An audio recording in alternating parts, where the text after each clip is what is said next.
Hillman says the fact that we are moody and bitchy is another sign of the anima, or the soul, or the unconscious. That part of us in which we often don't have self-control. The tantrums that we allow ourselves in front of our wives and husbands and children, which we do not allow to them.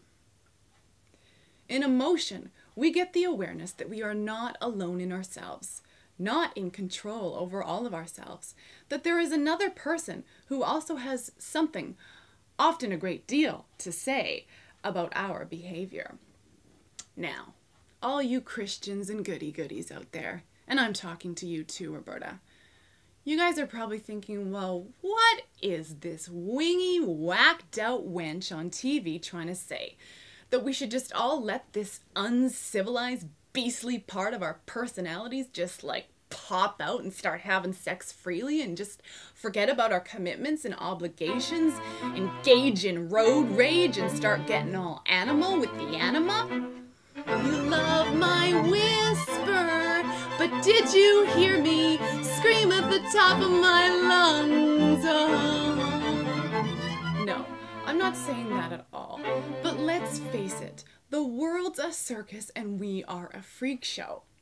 The irony is, we just keep adding to the carnival entertainment with our tofu dogs and their low-carb buns.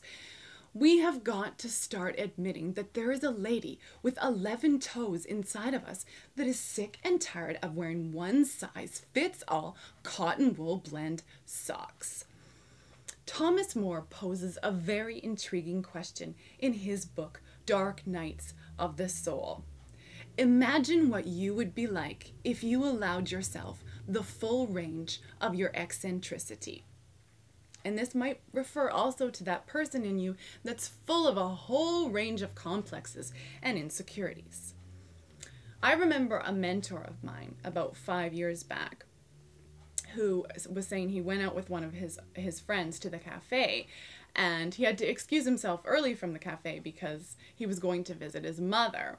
And he had to get his hair cut before he went to see her, otherwise she'd give him a really rough time about how scraggly he looked. And the other friend said to him, well, you're getting your hair cut to please your mom? I think your hair looks pretty cool. What about what you want? And my mentor friend said, well, you know, you take away my mother complex and what am I? There is certainly little to no doubt in my mind that there is an existence surrounding this body, a soul or a daemon, at times a little demon, that wrestles with my more orderly and easy to like self. It is so dull and boring and plach and unjust to call this unpredictable part of us estrogen or testosterone or that time of the month or narcissistic paranoid delusional substance-induced anxiety disorder. My doctor, what does he know?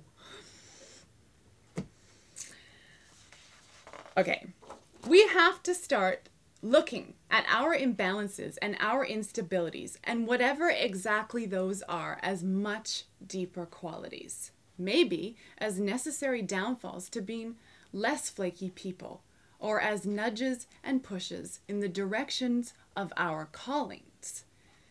And this James Hillman discusses in a must-read book, The Soul's Code. If you are the least bit weird or screwy, or your kids are the least bit weird or screwy, you have got to read this book. Although it's frustrating, it's gorgeous.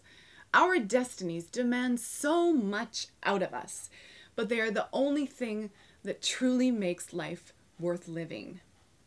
These troubles and disturbances of ours may present themselves as rather demented right now in addictions, obsessions, and sluggishness, but they are there to help us recognize the stuff that we are made of and to somehow show it off, even if it takes way too many years.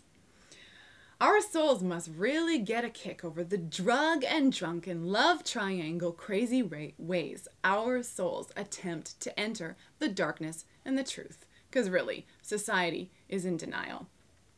And they're a bunch of goody-goodies. In some times when we do this, we avoid our true callings, as scary as they are.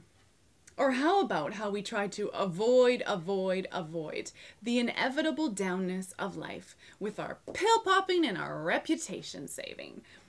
Don't get me or the soul wrong. We like it when you screw up.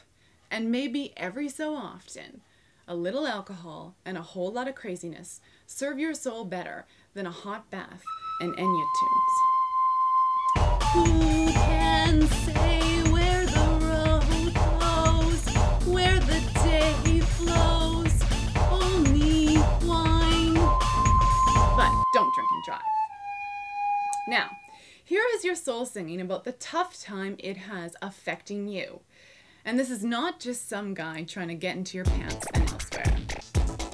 Hey, you're just too funky for me. Yo. I gotta get inside, I gotta get inside, I gotta get inside of you. Yo. Won't let you go, Yo. won't let you. Yo. Oh no. Yo. I watch you drinking and I take my time. Yo.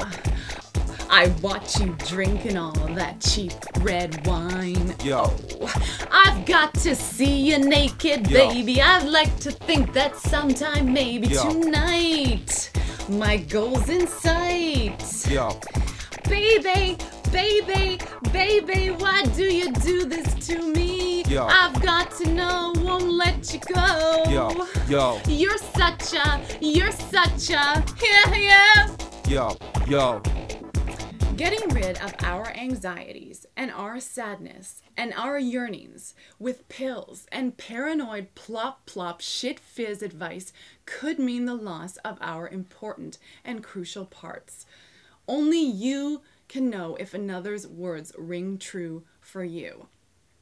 If I went ahead and gained self-esteem at the advice of my therapist, I could not write, produce, and star on a television show called Loser's Advocate.